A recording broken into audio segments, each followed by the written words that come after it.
Olá, paz do Senhor Jesus a todos. Que prazer ser um canal de bênção na sua vida. Levar uma mensagem que te motiva, que te encoraja a enxergar as coisas com uma ótica diferenciada.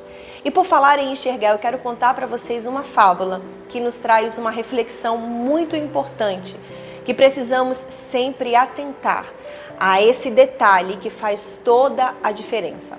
A fábula conta: enxergue as mudanças e as realize. Conta que o olho, ao vislumbrar uma montanha linda, ele disse: vejam que linda é essa montanha. O ouvido tentou escutá-lo, mas não conseguiu. As mãos tentou tocar nas montanhas, mas não conseguiu. E por fim, o nariz disse: eu não consigo sentir o cheiro de nada. E chegaram à conclusão de que os olhos estavam totalmente enganados, que não havia ali montanha alguma. E conclusão: muitas vezes a nossa ótica, a nossa visão, ela consegue enxergar muito além do que as pessoas conseguem perceber. Às vezes você tem um olhar diferenciado, você consegue ver uma oportunidade aonde todos dizem que é um fim, que não tem o que fazer com essa porta que se fechou, que não tem o que fazer com algo que, aos olhos de todos, é um caso perdido. E é o que eu vou trazer a você é a seguinte mensagem: não fique baseado no que os outros estão enxergando.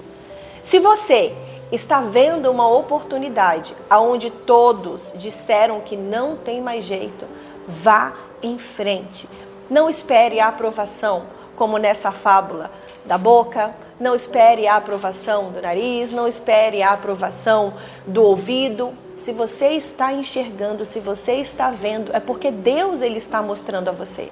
Eu quero fazer uma refrescagem na sua memória.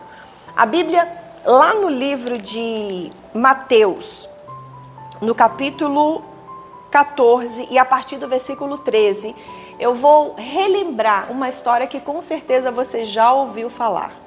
Foi a primeira vez onde Jesus ele fez a multiplicação dos pães e dos peixes. Eu vou fazer um resumo e já vamos ao versículo principal dessa mensagem. Jesus ele estava ali com a multidão e os seus discípulos. E passado já algum tempo daquela multidão estar com Jesus, eles tinham fome. E os discípulos chegaram até o Senhor Jesus e disseram: olha, a multidão está aqui, nós não temos nada que oferecer a eles, nós não temos comida. Como vamos fazer? É melhor o Senhor despedi-los para que eles voltem para suas casas e para que enfim possam se alimentar. E Jesus, ele diz o seguinte, versículo 17. Mas eles responderam, não, vamos ao 16. Jesus, porém, lhes disse: não precisam retirar-se, dai-lhes vós mesmos de comer. Lembrando que eles não tinham nada. Como que Jesus fala para que eles pudessem alimentar aquela multidão se não tinha comida necessária? Vamos à segunda observação e eu já vou concluir com vocês. Versículo 17, mas eles responderam: não temos aqui senão 5 pães e 2 peixes. Então ele disse: trazei-mos. E tendo mandado que a multidão se assentasse sobre a relva, tomando os 5 pães e os 2 peixes, erguendo os olhos aos céus, os abençoou. Depois, tendo partido os pães, deu-os aos discípulos e estes às multidões. Todos comeram e se fartaram. E dos pedaços que sobravam, recolheram ainda 12 cestos cheios.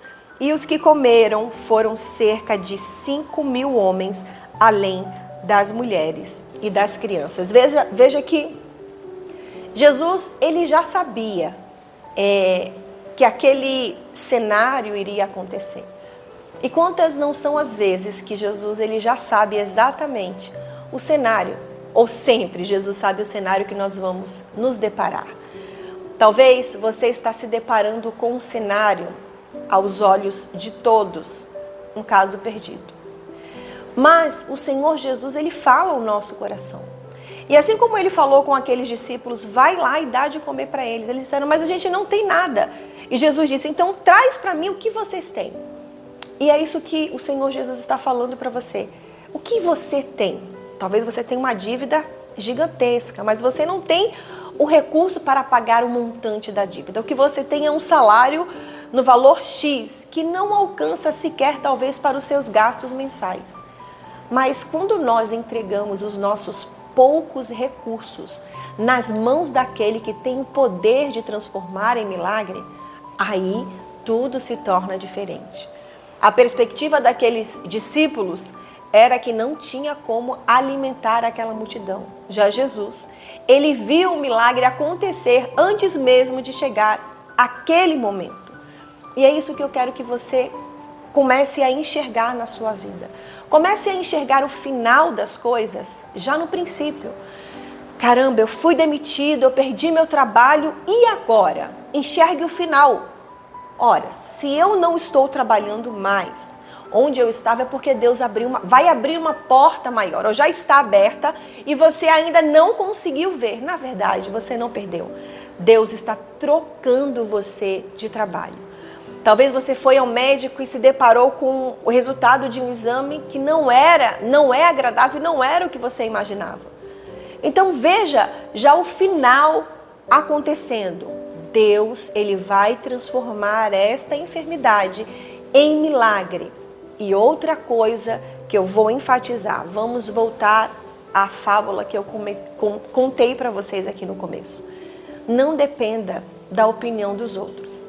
Se você é o agente principal do testemunho, Deus, ele não conta com que as outras pessoas acreditem. Não vai fazer diferença alguma. Quando Jesus mandou trazer os poucos pães e peixes que eles tinham, Jesus não perguntou se eles acreditariam que aquela multidão poderia ser alimentada com aqueles pães e peixes. Ele simplesmente pediu que eles trouxessem e entregassem a ele. E o milagre não foi os discípulos quem fizeram e tampouco aquela multidão. Foi o próprio Senhor Jesus. Então não é você quem vai fazer o milagre. E não serão as pessoas que estão à sua volta que dizem: olha, o seu casamento já era. O seu marido saiu de casa, eu já soube que ele está com outra pessoa. Ou talvez ele já pediu divórcio para você. E talvez você está desanimado, desmotivado, porque você está vivendo pela razão. E eu quero enfatizar mais uma vez. Veja o final das coisas agora no princípio. O mesmo Senhor que fez haver a multiplicação e alimentar toda aquela multidão, ele fala para você quais são os recursos que você tem em suas mãos. Eu tenho amor, eu amo meu marido, eu amo a minha família, mas eu já tentei de tudo, eu já conversei, talvez você já até se humilhou pedindo para ele voltar ou para não sair de casa e não resolveu. Então, use esse amor, entregue os seus poucos recursos nas mãos daquele que tem o poder de transformar poucos pães e peixes, cinco pães e 2 peixes, em multiplicar de tal forma que uma multidão de 5.000 homens, fora mulheres e crianças, foram alimentados e houve sobra. É isso que o Senhor Jesus ele vai fazer. Você vai pegar o que você tem, vai entregar nas mãos dele. Porém, enxergue já o final agora no começo. Porque se você for parar para pensar ou para ouvir a opinião dos outros, mas eu não consigo ver uma saída. Mas você não tem como resolver essa questão. Olha, mas eu ouvi falar que tal pessoa faleceu com essa enfermidade. Você não depende das outras pessoas para que Deus ele possa agir em sua vida. Lembre-se, enxergue as mudanças e as realize. A mudança está nos poucos recursos. Entregue nas mãos daquele que tem o poder de fazer milagres acontecer. Esse que hoje é um problema na sua vida, que talvez é o seu fim, pode ser o começo de uma nova história. E o Senhor Jesus ele tem o poder de transformar essa dor, essa doença, essa ferida em testemunho, onde todos vão ver e dizer realmente, como dizia na fábula, os olhos tinham razão, era uma montanha linda e maravilhosa. Não espere as pessoas afirmarem ou concordarem com a sua fé. O que vai mover, o que vai fazer acontecer a mudança é se você acreditar. Você acredita? Então entregue os seus recursos naquele que tem o poder de fazer todas as coisas. Que Deus abençoe você, a sua casa e a sua família. E se essa mensagem te abençoou, compartilhe com os seus amigos. Envie para pessoas que estão desacreditadas, porque estão ouvindo tantas opiniões contrárias que elas desistiram de ser felizes. Que Deus abençoe a sua vida e até amanhã.